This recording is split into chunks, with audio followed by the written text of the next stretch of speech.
Touchdown!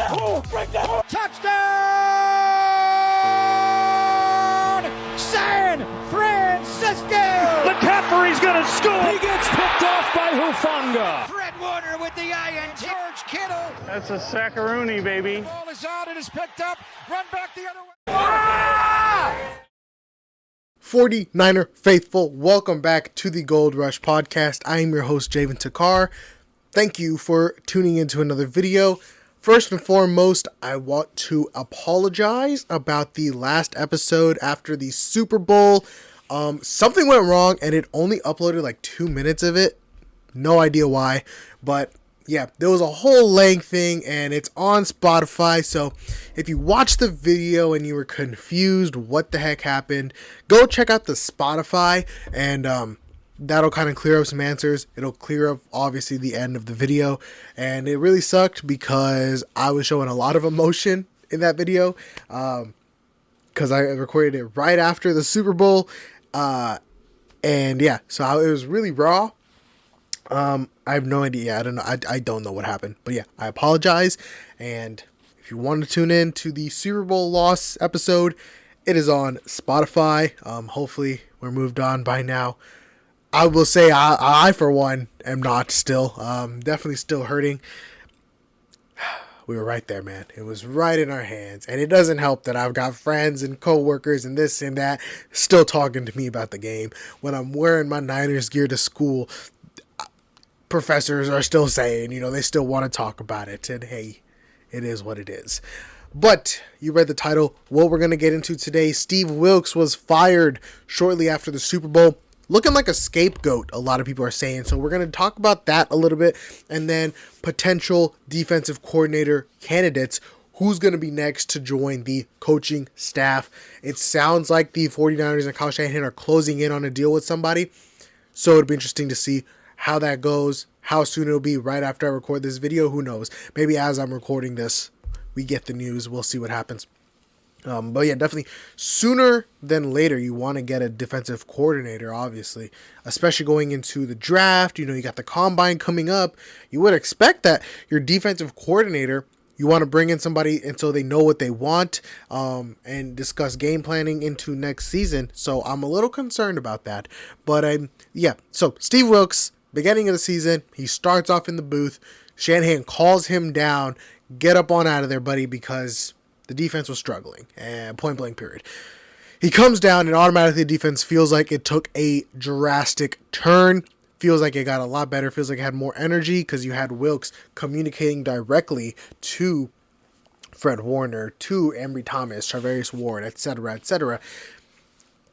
And I do think it was a little overblown. I don't think it was as big of a deal as people made it seem, but it was still major enough to where, yeah, the team took effect towards it.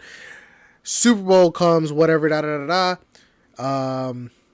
Mahomes and the Chiefs are just cooking the 49ers defense. Everything underneath wide open. Mahomes' scrambles were not watched upon, and it just looked like Wilks was not prepared. And I see a lot of people here saying, oh, he held the Kansas City Chiefs to 19 points. Yes, and that is definitely an accomplishment. So I guess I'm kind of overblowing it that, the Chiefs exposed the 49ers. But in a way, that 19 points, and yeah, their touchdown before overtime came off of a fluky little punt bouncing off the back of somebody's foot, Darrell Luter. It is what it is. And I get why it looks like Steve Wilks is being scapegoated. So I understand that aspect. But at the end of the day, I do think Shanahan had to make a decision, and it was a tough one. And win or lose that Super Bowl, I think Wilks was going to leave. I feel like he didn't fit the environment.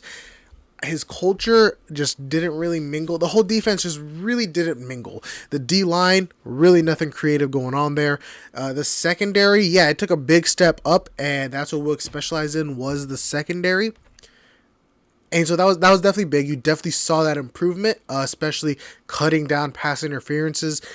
When teams were testing him deep, Ambry Thomas, Diamador Lenore, Travarius Ward, Hufanga, Jair Brown, Gibson, whoever it was back there, did a great job of turning their head, getting their eyes towards the ball, because that's, the refs aren't going to call a flag on that if you're making a play on the ball.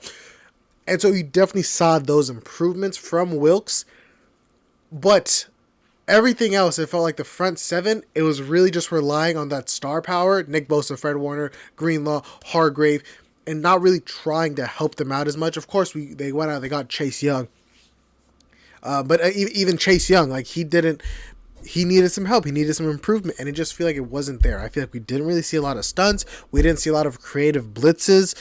And when we're blitzing on third downs, a lot of them feel like you really shouldn't need a blitz, especially against Patrick Mahomes. You don't want to blitz Patrick Mahomes on a third down, and we saw what happened when Wilkes did that. And then I think back about that Minnesota game at the end of halftime, just prevent the Vikings from scoring. They just got the ball. Time is ticking. They're not going to score in any other situation. They run out cover 0, and Jordan Addison gets ahead of Travarius Ward. Boom. It was like a 60-yard touchdown or something. Changed the tide of that game, ended up losing. I want to give some respect to Wilkes before we start talking about replacements, because he is a great head coach, and I do feel like he's very well respected around the league. He's just been treated really dirty. He, at Arizona, he was let go. Carolina, he was let go, and now here in San Francisco, it does seem like he's getting done really dirty. And he deserves a shot. Unfortunately, it seems like every defensive coordinator position and everything is all taken because, teams, they got their guys. But I can definitely see somebody bringing him in maybe mid-season. Somebody's defense is struggling. Worst secondary in the league. They bring in Steve Wilkes because he was a good coach. He was a good coordinator. He did his job with the secondary. We knew that was his specialty. Unfortunately, it would just felt like there was a disconnection with the front seven and the secondary, and it just didn't work out. It just didn't work out at the end of the day. That's all you can say. Great coach. I don't think there's any animosity. Kyle Shanahan, he said that it felt like an outsider looking in, and unfortunately it does seem like that. You're filling in some pretty big shoes.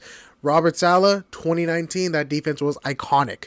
DeMeco Ryans, he had some struggles, ended up bringing the energy. And I know, I get it. I get what the numbers say. Oh, Wilkes' defense was this and that compared to last season. But you can just tell, you watch the games, the defense was just not playing up to par. It is what it is. You can deny it. That's what I saw. That's what many other people have seen. The defense was not great down the stretch. Wilkes deserves another shot for sure. Unfortunately, that's not going to be in San Francisco.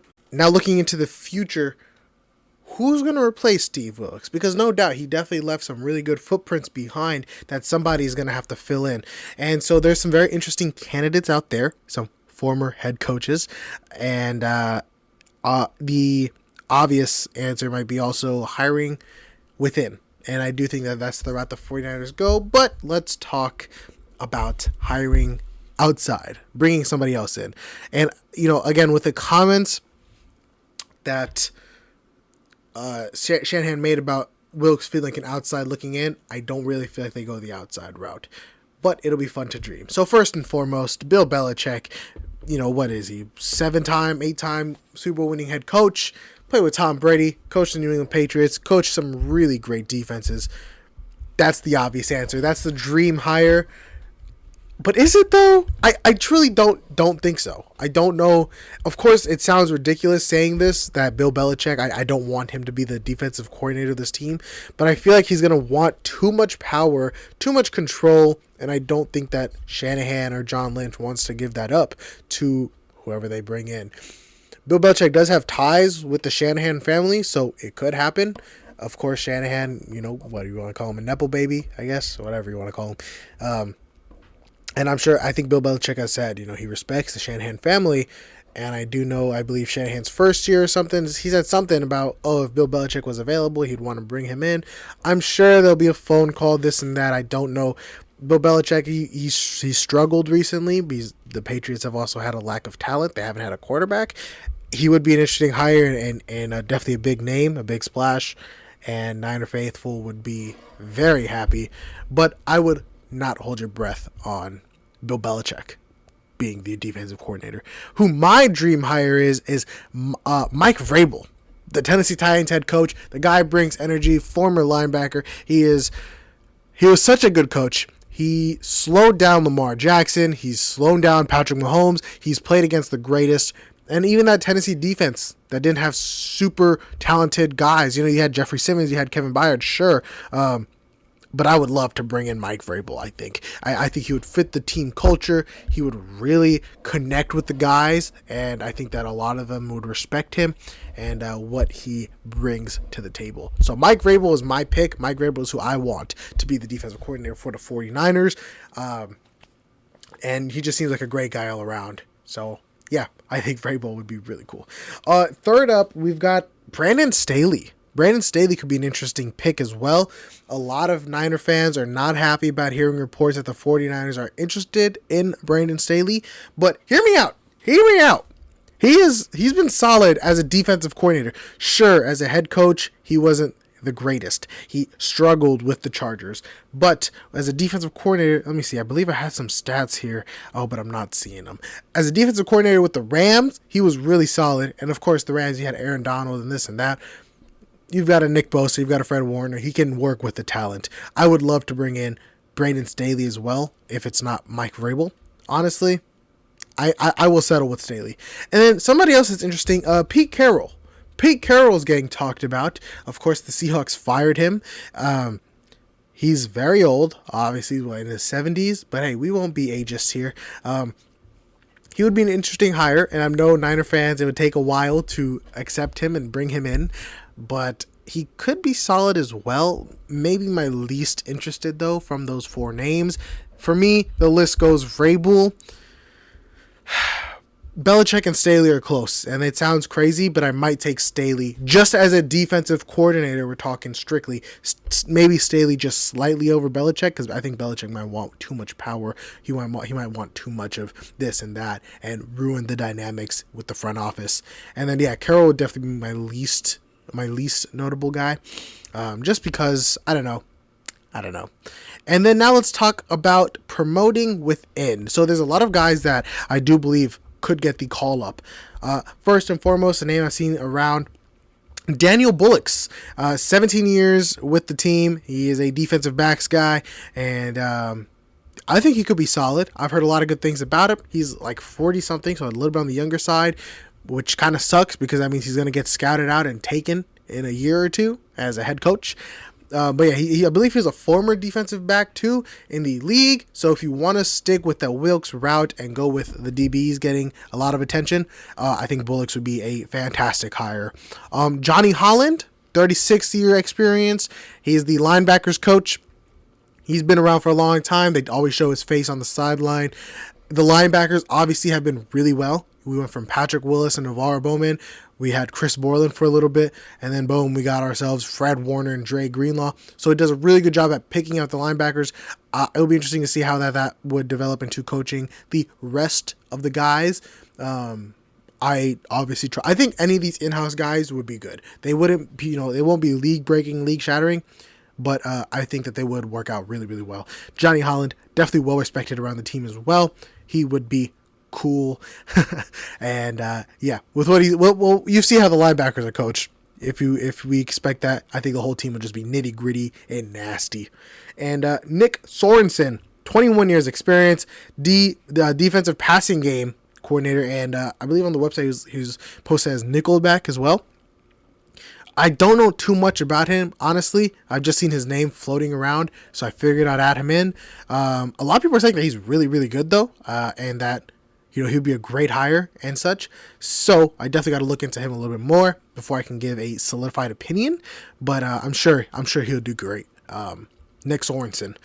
So yeah, we've got Danny Bullocks, Johnny Holland, Nick Sorensen, and then lastly, I added his name just to give him his flowers. Chris Kocurek, 20 years with the defensive line. He has already said that he doesn't want to be a defensive coordinator for the team, but I'm sure that they're going to go to him and ask him, hey, we've got the position open up if you want to do a little thing.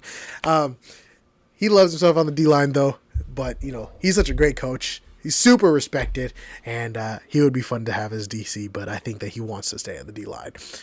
It seems like Bullocks might be the front runner if we're going within. And then I believe Sorensen, and then probably Holland and then Kosaric. I think either of them would be great.